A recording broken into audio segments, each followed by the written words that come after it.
Hi there, today we're going to be working on a running stitch.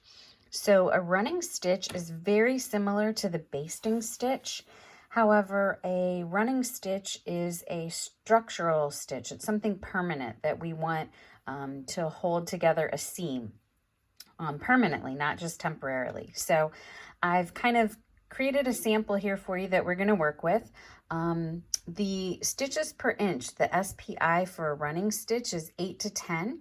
So if you take 1 inch of your fabric, within that you're going to find anywhere from 8 to 10 stitches in that space. So the other thing that we need to do for this sample is we need to go ahead and have our needle and thread that we've been using.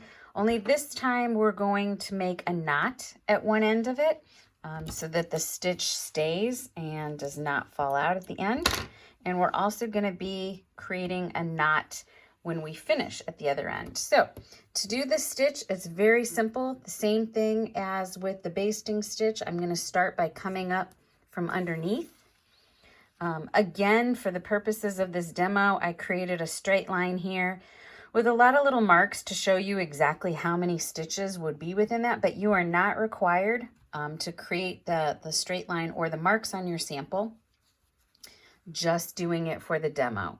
So basically I'm going to go back down with the needle and come back up, and you'll probably not be able to do as many in a row as you did with the basting stitch, simply because they get smaller. But go down and then come up.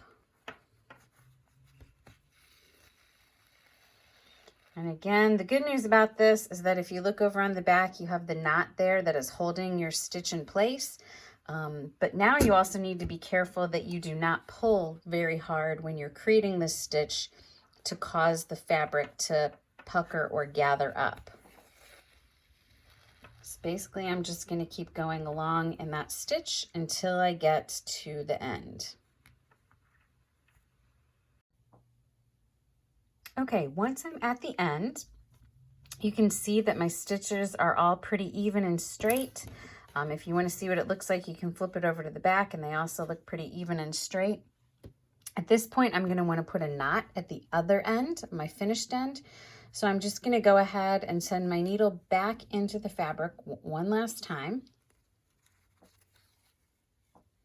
Then I'm going to flip my fabric over, and I'm going to create the knot by grabbing just a little tiny bit of the fabric, not enough to pull through a big chunk to the other side, but just enough to grab enough to create this. And right before this loop closes, you're just going to go through it.